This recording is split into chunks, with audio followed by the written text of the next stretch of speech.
बिस्मिल्लाहिर्रहमानिर्रहीम। अस्सलाम वालेकुम नादरीन, आप यूट्यूब चैनल देख रहे हैं। मैं इमरान खान हूँ। नादरीन, जाली हुकूमतें जो बनाई गई हैं, इनके फार्म 47 भी जाली हैं, इनकी हरकतें भी जाली हैं। और जब कोई ऑर्गेनिकली काम करता है या कोई ऐसे काम करता है जैसे असली काम होता है, तो इन्हें तकलीफ़ भी बहुत होती है और वो दिखाई भी दे रही है। ये वज़ीर आला खैबर पख्तूनख्वा जो सुहेल अफरीदी साहब हैं, ये तलबा के अंदर जाते हैं, नौजवानों में जाते हैं, बच्चों में जाते हैं, तो ये बहुत नेचुरली उनके साथ बिहेव करते हैं, क्योंकि इन्हें बंदे इकट्ठे करने का, रश दिखाने की इनको ज़रूरत नहीं है ना। पब्लिक इनके साथ है बहुत बड़ी तादाद में, तो इन्हें इस बात का एहसास कमतरी नहीं है कि 4 बंदे इकट्ठे हो जाएं, मैं फटाफट एक एंगल से तस्वीर बनाऊं, कोई बच्ची भागती हुई आए मेरे गले लगे। ये सारी चीज़ें इन्हें करने की ज़रूरत नहीं है ना, जो मरियम नवाज़ साहबा करती हैं, या कोई बच्चा भागता हुआ है वो आके मेरे गले लगे। इन्हें ये करना नहीं पड़ता। लोगों के जज्बात है, लोग मिलते हैं, लोग रोना शुरू हो जाते हैं। मुझे यहाँ ओवरसीज़ मिलते हैं, वो यहाँ रोते हैं लोग इमरान खान के लिए, पाकिस्तान के लिए। वो हमेशा ये कहते हैं कि पाकिस्तान की जो मिलिट्री एस्टेब्लिशमेंट है वो हमारे ऊपर, पाकिस्तानियों पे बहुत जुल्म कर रही है। वो ये कहते हैं कि पाकिस्तानी इंशाल्लाह एक दिन जान छुड़वा लेंगे, और वो इसके लिए दुआएं भी करते हैं। तो एक तरफ एक पॉलिटिकल पार्टी है जो बहुत मकबूल है, उसे ड्रामे करने की ज़रूरत नहीं है। दूसरी तरफ पॉलिटिकल पार्टी है, वो बेचारे कभी यहाँ ड्रामा बनाते हैं, कभी वहाँ ड्रामा बनाते हैं, कभी यहाँ एक्टिंग करते हैं, कभी वहाँ एक्टिंग करते हैं। तो उन्होंने टिकटॉक बना बना के अपनी इज्जत बहाल करने की कोशिश की, लेकिन हुई नहीं। अब वज़ीर आला खैबर पख्तूनख्वा पेशावर में बच्चियों के साथ वो कन्वोकेशन था, उसमें वो बच्चियों को उनकी जो असनाद हैं और इनाम उनको दे रहे थे, मेडल्स वगैरह। तो एक बच्ची ने अपने वालिद को पुकार लिया ना कि मैं अपने बाप को बुलाना चाहती हूँ, बुला लो। बल्कि जब वो बच्ची गई तो सुहेल अफरीदी खुद चले गए, वहाँ जाके उन्होंने रिसीव किया बच्ची के वालिद को, लेकर आए उसे, और फिर मेडल भी उसे ही दे दिया कि आप अपनी बेटी को खुद मेडल पहनाएं। वो बच्ची की आंखों में आंसू थे, उसका बाप भी बहुत खुश था, लेकिन उसके बाप का कॉन्फिडेंस देख के मुझे बड़ी खुशी हुई। यानी मुझे ऐसा महसूस हुआ कि उसे लगा कि उसका अपना कोई आदमी है जो वज़ीर आला। यानी ये महसूस ही नहीं हुआ कि वो, यानी यहाँ तो लोग कांपना शुरू हो जाते हैं ना, बहुत अजीब तरीके से रोना पिटना शुरू कर देते हैं। यानी शरीफ खानदान का किसी को हाथ लग जाए तो वो समझते हैं पवित्र हो गए। ये इन्होंने तो इस तरह का एक अछूतों वाली सूरत हाल बनाई ना अपने कारकुनों के साथ। यहाँ मैंने ऐसा भी देखा है, कारकुनों को कुट पड़ गई है मियाँ साहब के गार्डों से, और वो बाद में बड़े फ़ख्र से बताते हैं मियाँ साहब के गार्डा ने कुटे थे, बरकत ही बरकत ने। इस किस्म की भी मैंने हरकतें देखी हैं, बाद में बिरयानी की प्लेट के ऊपर सीधे हो जाते हैं। तो ये एक शऊर है जो इमरान खान साहब लेकर आए पाकिस्तान की पॉलिटिक्स में, और इमरान खान ने एक डिफरेंट पॉलिटिक्स की। वो बहुत नेचुरल आदमी है। यानी मुझे अच्छी तरह याद है 2010 की या 9 की बात है, गालिबन 9 या 10 की बात है। इमरान खान साहब ने ना ये एक दौरा रखा सेंट्रल पंजाब का। इसमें वो शेखुपुरा, मुरीद के, लाहौर, कसूर, इन इलाकों में उन्होंने एक दौरा किया था 1-2 दिन लगा के। तो उसमें जो हमारा पाकिस्तान तहरीक इंसाफ को कवर करता था जर्नलिस्ट, वो छुट्टी चला गया और उसकी जगह पे मेरी ड्यूटी लग गई। तो मुझे मौका मिला कि 2 दिन मैं लगातार देखूंगा इमरान खान किस तरीके से लोगों में जाकर लोगों को मिलते हैं। तो मैंने महसूस किया जहाँ इस आदमी को हंसी आती थी ये खुलकर हंसता था, जहाँ इमरान खान को गुस्सा आता था ये खुलकर गुस्सा भी करता था। यानी एक मैं आपको छोटा सा वाकया बताता हूँ, अब क्योंकि ये खबर तो नहीं है, लेकिन मैंने खुद इसको वाकये को अपनी आंखों से देखा है। इमरान खान साहब के साथ ना उनके कोई दोस्त वगैरह भी उस दौरे में साथ थे। तो शायद कोई इमरान खान साहब का बंदा ऐसा था जिसके साथ उनका कुछ, काफ़ी दोस्तों के साथ आपका हंसी मजाक भी होता है। तो वो सामने खड़ा हुआ था, तो एक जगह पे इमरान खान साहब को लोगों ने सड़क पे ज़बरदस्ती रोक लिया इकट्ठे होकर, और उन्होंने कहा जी हम आपको पगड़ी पहनाना चाहते हैं। वो इमरान खान साहब को स्टेज पे ले गए, वो पगड़ी पहना रहे थे ना, तो सामने जो बंदा था ना वो हंस रहा था। तो मुझे आज भी याद है इमरान खान, इसको हटाओ। तो यानी बड़ा नॉर्मल बिहेव करता है इमरान खान, नेचुरली। इमरान खान साहब को ये वो इस तरह का नहीं है कि आना है आपने, जब आपको कोई हार पहनाएगा तो आपने 6 इंच नीचे होना है, हार पहनना है, फ़ौरन उतार के अपने सेक्रेटरी को दे देना है, वो वाला नहीं है। इमरान खान का बड़ा नेचुरली है। अब ये ड्रामे व्रामे करते हैं इमरान खान की नकल करने के लिए, कभी शहबाज शरीफ जाके कभी कोई और ड्रामा कराते हैं, कभी नवाज शरीफ जाके कोई गेम डाल आता है, कभी मरियम नवाज, ये सारे इमरान खान की नकलें करते करते इनकी उम्रें गुजर जाएंगी ना। ये इमरान खान बन सकते हैं, वो नेचुरल है, वो जो है वो है। और ये लोग आर्टिफिशियल है। इन्होंने ज़िंदगी में जो भी किया है उसके अंदर एक एक्टिंग है और एक ड्रामा है जो लोग क्रिएट करते हैं। अपने घर के अंदर कुछ और है, घर के बाहर कुछ और है, इनकी अपनी ज़िंदगी कुछ और है, किसी और तरह की है। यानी अपनी गाड़ियों में बैठते ही सबसे पहले तो ये अपने आप को सैनिटाइज करते हैं पूरी तरह से कि गरीबों के हाथ लग गए, अपने आप को ठीक करो। वैसे सफाई निस्फ़ ईमान है, लेकिन ये इनकी सिर्फ ये वजह नहीं होती, इन्हें गुर्बत से एक चिढ़ भी है। ये आम आदमी को, यानी मुझे अच्छी तरह याद है कि मजहर अब्बास साहब को गालिबन मरीम नवाज साहबा ने एक दिन कहा कि मजहर अब्बास साहब ये बेचारे 4 साल 5 साल नारे लगाते रहते हैं तो इनको एक आधी थपकी तो बनती है ना कारकुन को। मुझे अच्छी तरह वाकया याद है, तो मैंने अपने कानों से सुनी हुई है ये बात। तो ये कारकुन को इतना ही समझते हैं, कारकुन की इससे ज़्यादा कोई हैसियत इनके नज़दीक है नहीं। तो इसलिए जो आदमी इमरान खान बिल्कुल एक डिफरेंट पॉलिटिक्स लेकर आ गया, अब उनकी पार्टी भी वैसी है, वो सारे लोग ऐसे ही करते हैं। तो जब एक ऐसा ट्रेंड आ गया जहां मिडिल क्लास आ गई सियासत के अंदर और वो नेचुरली बिहेव कर रही है, चीज़ों पे रिस्पॉन्ड भी कर रही है, तो इन्हें तकलीफ हो गई और वो होनी थी। अब नादरीन, इमरान खान साहब की रिहाई तो इन्हें करनी पड़ेगी, ये जो मर्जी कर ले, आज नहीं करनी पड़ेगी, कल करनी पड़ेगी। हाँ, आसिम मुनीर सबसे बड़ी रुकावट है इमरान खान साहब की रिहाई की, ये हकीकत है। कोई अदालत इमरान खान साहब की रिहाई के लिए रुकावट नहीं है, कोई इदारा इमरान खान साहब की रिहाई के रास्ते में रुकावट नहीं है। सिर्फ इमरान खान और कोई हुकूमत इमरान खान साहब की रिहाई के रास्ते में रुकावट नहीं है, सिर्फ आसिम मुनीर साहब इमरान खान साहब की रिहाई के रास्ते में रुकावट है। और ये चंद लोग हैं जो रिहाई नहीं होने दे रहे, वरना इमरान खान साहब रिहा हो जाते अब तक। कोई कानूनी नुक्ता नज़र से तो उनको कैद में रखा नहीं हुआ, ये तो उनके बदतरीन मुखालिफिन कहते हैं इमरान खान साहब के, पूरी दुनिया में हर जगह पे वो कहते हैं कि जनाब इमरान खान जो है वो इसलिए जेल में नहीं है कि वो गुनाहगार है, वो इसलिए जेल में है कि एस्टेब्लिशमेंट से उसकी लड़ाई है। और आसिम मुनीर नहीं छोड़ेंगे इमरान खान को, लेकिन छोड़ना तो पड़ेगा, ये आज नहीं तो कल छोड़ना पड़ेगा। और ये मुझे ऐसा लगता है कि आनन फानन सब होगा और इन्हें छोड़ना पड़ जाएगा। और 2024 के इलेक्शन में जिसने गंद मारा है ना 2024 के इलेक्शन में, उन सब का एहतसाब होगा, उन सबको एक दिन जवाब देना पड़ेगा। ये जितने अफसर हैं या सरकारी मुलाजिम हैं जिन्हें बड़ा शौक है ना सियासत करने का, ये सारे आपको मुस्तकबिल में रायवंड के बाहर या बिलावल हाउस के बाहर बैठे हुए आपको नजर आएंगे और इनकी कोई औकात रह नहीं जाएगी। आज यानी आप अंदाजा कर दें इमरान खान को इर्रेलीवेंट करते करते कहां पहुंच गए। आज अब तहरीके तहफ़्फ़ुज़ आईन पाकिस्तान वाले पंजाब जाना चाह रहे हैं, उन्होंने जीटी रोड के रास्ते जा रहा है। 4 साल गुजर गए इनको रिजीम चेंज ऑपरेशन किए हुए, लगभग 4.25 साल हो गए। 4.25 साल के बाद आज भी इनकी औकात यह है कि इन्हें पूरे पंजाब में क्रैकडाउन करना पड़ता है कोई भी पॉलिटिकल एक्टिविटी शुरू होने से पहले। ये अब तक लोगों के दिल में जगह नहीं बना सके, ये अब तक लोगों के बीच में पेनिट्रेट नहीं कर सके, इनकी औकात ही नहीं बची, ये कर ही नहीं पाएंगे, इनसे होगा ही नहीं। और ये नहीं कर पाएंगे, ये सबको समझ आ गई है, इनके जाने का वक्त है। आप समझें, आप ये आज नहीं तो कल चले जाएंगे, क्योंकि एक चीज भी ये नहीं संभाल सके इस मुल्क की। यानी जिन लोगों को लाया गया जाली फार्म 47 के ऊपर, वो लोग बिल्कुल नालायक, निकम्मे और नखट्टू साबित हुए, नाअहल साबित हुए। वो वैसे तो इलेक्शन नहीं लड़ सकते थे, पब्लिक में भी फारिग हो गए, लेकिन उन्होंने कोई एक काम करके नहीं दिया इस मुल्क के अंदर, अवाम के अंदर वो थोड़ी सी भी जगह नहीं बना पाए। इमरान खान साहब ने जेल से बैठ के एक शख्स को कहा कि ज़हनी मरीज है, पूरा निज़ाम साबित करने पे तुला हुआ है कि हाँ वो वाकई ज़हनी मरीज है। रोजाना कोई ना कोई ऐसा काम कर देते हैं जिसमें पूरा निज़ाम ये गवाही देता है कि इमरान खान ने जेल से बैठ के जो कहा वो ठीक कहा। यानी कभी DGI/SPR की प्रेस कॉन्फ्रेंस या तो क्या कोई बनता है, आप उठ के सियासी प्रेस कॉन्फ्रेंस कर रहे हैं और अजीब तरीके की आपकी बॉडी लैंग्वेज है जो किसी प्रोफेशनल सोल्जर की हो ही नहीं सकती। कभी इंडिया में देखा आपने किसी को ऐसे प्रेस कॉन्फ्रेंस करते हुए? कभी बांग्लादेश में देखा किसी फौजी को ऐसे प्रेस कॉन्फ्रेंस करते हुए?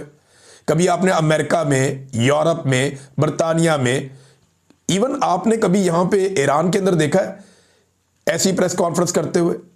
कोई डेकोरम होता है, कोई रिस्पेक्ट होती है, कोई एक सोल्जर की बॉडी लैंग्वेज होती है। अजरबैजान की मिसाल ले लें, आप दुनिया के किसी मुल्क की मिसाल ले लें, कहीं पे आपको इस किस्म का कोई फौज का तर्जुमान आपको प्रेस कॉन्फ्रेंस करता हुआ नहीं दिखेगा जैसी प्रेस कॉन्फ्रेंस ओपन पाकिस्तान के अंदर हो रही है। बहरहाल ये टके का काम नहीं कर सके और अब एक दूसरे पे मड स्लाइडिंग, यानी हम तो गंदे हो गए, दूसरों को भी गंदा करो। और दूसरों को गंदा करने का सबसे आसान तरीका ये होता है कि उसको फंसाओ। कल DGI/SPR ने कहा कि तालिबान से उन्होंने गिला किया, TTP से, कि वो PTI के ऊपर अटैक क्यों नहीं करते। वो PTI ने बताया जी हमारे दर्जनों लोग शहीद हो गए। उन्होंने रिकॉर्ड निकाल के सामने रख दिया कि ये अपना रिकॉर्ड दुरुस्त कर लें आप। और आज जनाब बड़े बड़े टीवी चैनल के अंदर प्रोग्रामों में बिठा के PTI के लोगों को ज़बरदस्ती उनको कहा जा रहा है, अच्छा जी आप खुले लफ्ज़ों में मजम्मत करें और आप ये कहें कि तहरीके तालिबान पाकिस्तान दहशतगर्द है। भाई ये 1000 दफ़ा PTI कह चुकी है। यानी दीवार के साथ लगा के उन्हें कह रहे हैं जी आप कहें कि तहरीके तालिबान पाकिस्तान दहशतगर्द है। इधर से उन्हें फौज भी मार रही है, उधर से उन्हें तालिबान भी मार रहे हैं, वो बीच में पिसे हुए हैं। और उनको बैठा के टीवी चैनल के ऊपर एंकर्स कह रहे हैं कि जनाब तुम कहो कि ये दहशतगर्द है और वो भी दहशतगर्द है और ये भी है। तो उस पर उसने जवाब बहुत ठीक दिया शफीउल्लाह जान ने। उसने ये बार बार कहा कि टीटीपी समेत हर वो गिरोह या हर वो तबका जो रियासत के खिलाफ हथियार उठा लेता है वो सारे दहशतगर्द हैं। उसने टीटीपी को भी रगड़ा दिया, बाकी सबको भी दिया। कोई गुड तालिबान कोई बैड तालिबान नहीं है। ये नहीं हो सकता कि आप तालिबान के एक हिस्से को कहें ये गुड तालिबान है, ये जब पकड़े जाएंगे हम इनको छुड़ा कर ले जाएंगे। ये फौजियों ने बताया, रिटायर फौजियों ने बताया, या बरतानिया में एक रिटायर फौजी उन्होंने बताया। उन्होंने कहा जी वो हमने ऑपरेशन करके पकड़े तालिबान, कोई दहशतगर्द हमने पकड़े, हमसे छुड़वा के बाद में वो एजेंसियां छुड़ा के ले गई। हम अपनी जान पे खेल के पकड़ते, वो छुड़ा के ले गए और वो हम पे गोलियां चला रहे थे, हमें मार रहे थे। ये बार बार इस तरह की खबरें अंदर से ही आ रही है ना, हम तो नहीं दे रहे, इदारे के लोग बता रहे हैं, हम तो ये नहीं बता रहे। और ये अली अमीन गंडापुर ने बताया, खैबर पख्तूनख्वा की पुलिस ने बताया, बार बार बताया। मसला ये है कि खैबर पख्तूनख्वा के लोग खासतौर पर कबायली वो ये समझते हैं कि तालिबान का एक जत्था, एक ग्रोह और पाकिस्तान की एस्टेब्लिशमेंट ये मिलकर हमारे वसाइल पर कब्जा करना चाहते हैं और हमें एक मरतबा फिर हमारे घरों से दरबदर करना चाहते हैं। इनकी मईशत तो चल जाएगी, हमारा बहुत ज़्यादा नुकसान हो जाएगा। अभी अगर पीटीआई अनाउंस कर देना कि वो कोई मार्च करने जा रहे हैं, ये सारे शहर खुद ही कंटेनर लगा लगा के बंद कर देंगे। आज भी इनकी ये औकात है कि इमरान खान साहब की एक स्टेटमेंट से या एक बात से ये इतने खौफजदा हो जाते हैं और पल्ले इनके कुछ नहीं है।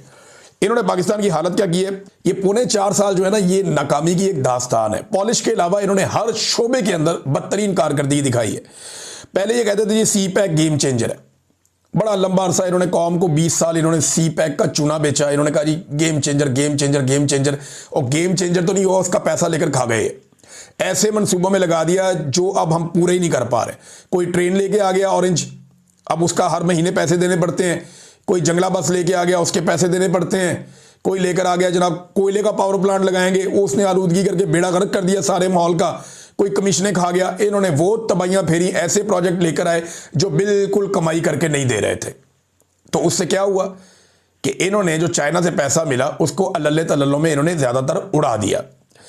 अब जनाब पहले कहते थे सी पैक गेम चेंजर है, जब उसको तबाह बर्बाद कर दिया तो अब कह रहे हैं जी माइंस एंड मिनरल्स का जो बिल आ रहा है ना, ये गेम चेंजर है। यानी अब हम पाकिस्तान के जितने मादनियात हैं, मादनी ज़खायर हैं, वो बेचेंगे हमारे लिए, ये गेम चेंजर है। हद हो गई वैसे इनकी भी। पाकिस्तान के पास वेनेजुएला से ज़्यादा तो मादनियात नहीं है ना, हमारे पास ज़्यादा ज़खायर उनसे ज़्यादा तो नहीं है ना। उनकी तो गेम चेंज नहीं हुई, तो हमारी मादनियात से गेम कैसे चेंज हो जाएगी? गेम चेंज पता कैसे होएगी? गेम चेंजर बैठा हुआ है अडयाला जेल में, उसको बाहर निकालो। जो नजरिया इस वक्त उसने अपनाया हुआ है ना, वो नजरिया है पाकिस्तान का गेम चेंजर, कि सारे इदारे अपना अपना काम करें, आइन की सरबुलंदी हो, आज़ादी इज़हार राय हो, पाकिस्तान में अदलिया आज़ाद हो, पाकिस्तान में पार्लिमान की जो है वो बालादस्ती हो, पाकिस्तान में इंसानी हकूक़ का एहतराम किया जाए, रूल ऑफ लॉ होना चाहिए। ये है गेम चेंजर। ना ये गेम चेंजर होना है सी पैक से, ना ये गेम चेंजर होना है मादनियात से। अभी कोई वो वजीर दिफा कह रहे थे कि जनाब गेम चेंजर एक और भी उन्होंने बताना शुरू कर दिया। उन्होंने कहा जी हम अपने तैयारे बेचेंगे, जो जेट तैयारे चाइना के साथ मिलकर हम बना रहे हैं ना, फाइटर जेट, अब हम वो बेचेंगे दुनिया को। वो सऊदी अरब के साथ भी ये खबर आई है। वैसे ये खबर अगर हो जाता है तो बड़ी अच्छी बात है, सऊदी अरब को हमने बहुत पैसा देना है और अब ये कहते हैं कि हम तैयारों के साथ ये पैसे एडजस्ट कर लेते हैं। लेकिन सवाल एक पैदा होता है ना कि सऊदी अरब के अमेरिका के साथ बड़े शानदार ताल्लुकात हैं। सऊदी अरब और अमेरिका ऐसे हैं, वहाँ डोनाल्ड ट्रंप के साथ बेहतरीन ताल्लुकात हैं, मोहम्मद बिन सलमान के। तो क्या अमेरिका ये बर्दाश्त करेगा कि मोहम्मद बिन सलमान अमेरिकी हथियारों को छोड़कर पाकिस्तान और चाइना से हथियार खरीदें? देखें ये बड़ा ट्रिकी क्वेश्चन है, इसका जवाब अभी हमारे पास नहीं है। लेकिन अगर पाकिस्तान कामयाब हो जाता है अपने तैयारे उन्हें देने के, यानी जब तक हमारे ऊपर कर्जा चढ़ा हुआ है, हमने इतना पैसा देना है सऊदी अरब का, हमारे ऊपर उनका कर्जा है अरबों डॉलर का, तो अगर उसके बदले में कुछ तैयारे एडजस्ट हो जाते हैं तो ये होगा तो अच्छा ही, लेकिन होगा कैसे भाई? अमेरिकन अपने तैयारों के अलावा अपने गाहकों को कुछ और खरीदने नहीं देंगे। अमेरिकन सिर्फ अपना हथियार खरीदने देंगे। अमेरिका के साथ उनके दिफाई मुआहदे हैं बड़े तगड़े सऊदी अरब के।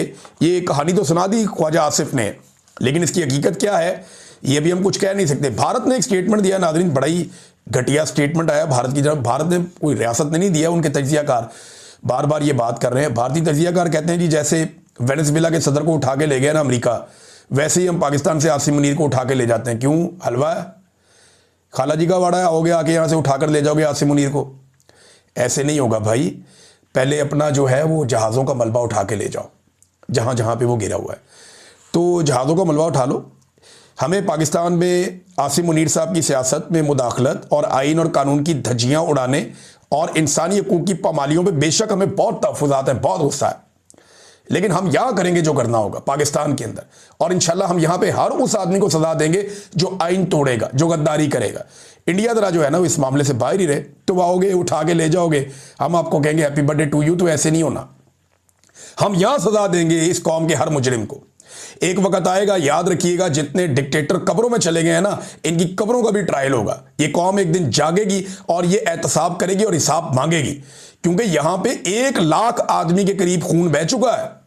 लगभग 1 लाख पाकिस्तानी अब कत्ल हो चुके हैं अब तक की इतलात के मुताबिक। जितना आप सारा दहशतगर्दी और इनकी गलत पॉलिसियों को आप उठाकर देख लें, तो ये सारे कत्लों का बोझ किसके ऊपर है? ये डिक्टेटर्स और उनकी गलत पॉलिसियों के ऊपर है। तो पाकिस्तान में इंशाल्लाह हर जालिम का एहतसाब होगा, एक दिन सब जालिम अंजाम को पहुंचेंगे, मगर ये सारा कुछ हम पाकिस्तानी खुद करेंगे इंशाल्लाह।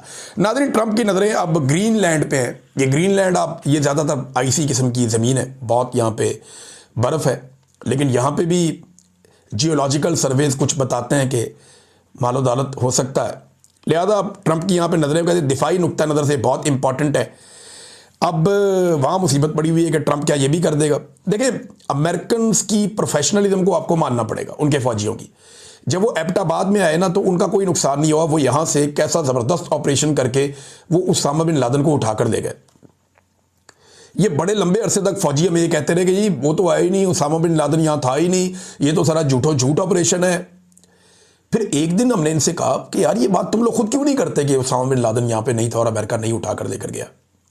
हमें रोज़ाना कह देते हो कि जनाब हम ये बात करें, मीडिया को रोज़ाना आप कहते हैं कि हमारे पास ज़राए से खबर आई, सिक्योरिटी ज़राए, उसामा बिन लादेन नहीं था, ये था वो था। खुद कह दो, खुद इन्होंने कभी नहीं कहा।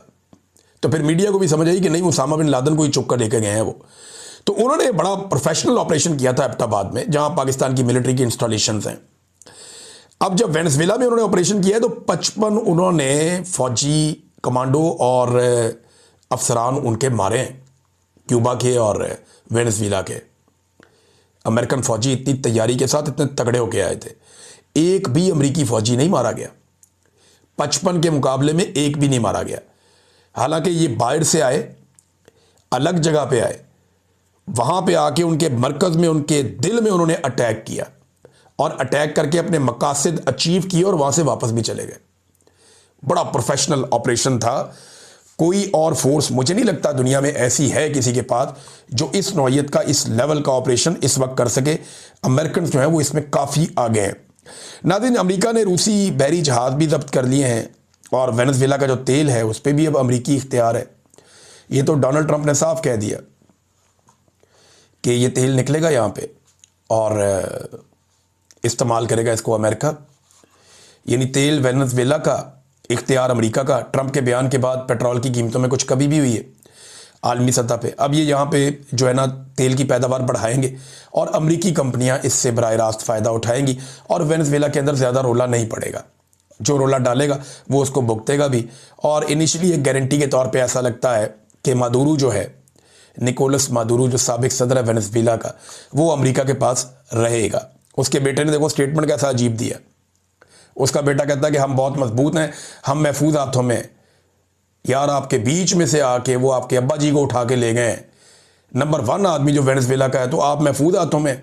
वो जब दिल करे जिसको मर्जी उठा के ले जाए। और डोनाल्ड ट्रंप ने ये कहा भी है कि हम ये कर सकते हैं, बार बार कर सकते हैं, कहीं पे भी कर सकते हैं। अमेरिका ने 2 बहरी जहाज़ भी अपने कब्जे में लिए और मुबैना तौर पर ये बहरी जहाज़ रशियन है और ये तेल लेकर जा रहे थे। अमेरिका के मुताबिक ये गैर कानूनी तेल लेकर जा रहे थे वेनेजुएला से, तो उन्होंने वो कब्जे में ले लिए। अब वहाँ से जो भी निकलेगा अमेरिका की मर्जी से निकलेगा। पाकिस्तानी वज़ीर दिफा ने एक अजीब स्टेटमेंट दिया। उन्होंने दावा किया कि अमेरिका और वेनेजुएला के मामले पर ट्रंप की नाराज़गी के खतरे को मोल लेते हुए पाकिस्तान ने एक वाज़े और जुर्रतमंदाना मौक़िफ़ इख्तियार किया है। हमने तो नहीं सुना। हमने तो जो सुना है वो ये था कि सूरत हाल के ऊपर हमारी नज़र है, अपने शहरियों की हिफाजत हमारी तरजीह है, मामला अमन व अमान से हल किया जाए।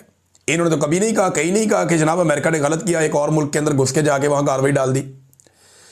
ख्वाजा आसिफ कह रहे हैं कि फिर ये तो वो पुतिन भी कर सकता है जाके यूक्रेन के अंदर। ख्वाजा आसिफ ये कह रहे हैं कि पुतिन जाके यूक्रेन में भी ये कर सकता है। लेकिन क्या पाकिस्तान ने डोनाल्ड ट्रंप के या अमेरिका के इस कदम की मजम्मत की है? अगर तो की है तो स्टेटमेंट निकाल के हमारे सामने रखें, हमें पता चल जाएगा कि इन्होंने मजम्मत की है और अमेरिका की नाराजगी मोल ली है। ख्वाजा आसिफ पाकिस्तान के मीडिया में कोई और कहानी सुनाते हैं कि नहीं जी नहीं, पाकिस्तान ने बड़ा खतरा मोल ले लिया है, हमने बड़ा मौक़िफ़ दे दिया है, और वो जो मौक़िफ़ है वो जो अंग्रेजी में जारी हुआ है उधर कोई और कहानी सुना रहे हैं कि हम सूरत हाल को देख रहे हैं, अमनो अमान से रहे सारे। वहां कहानी कोई और है, इधर कहानी कोई और है। ये इसी तरह करते हैं। ये बाहर मुल्कों में जाके कहते हैं इमरान खान जो है वो कट्टर मजहबी आदमी है, या पाकिस्तान में आके कहते हैं यहूदियों का एजेंट है। और ये मुनाफिकत इनकी अब इसलिए पकड़ी जाती है, पहले काम चल जाता था, अब सोशल मीडिया का दौर है, लोग पकड़ लेते हैं। इसी वजह से इन्हें नींद नहीं आती, इसी वजह से ये परेशान है। वो DGI SPR ने कहा ना बयानिए के ऊपर, मैं सुन रहा था उनका क्लिप, वो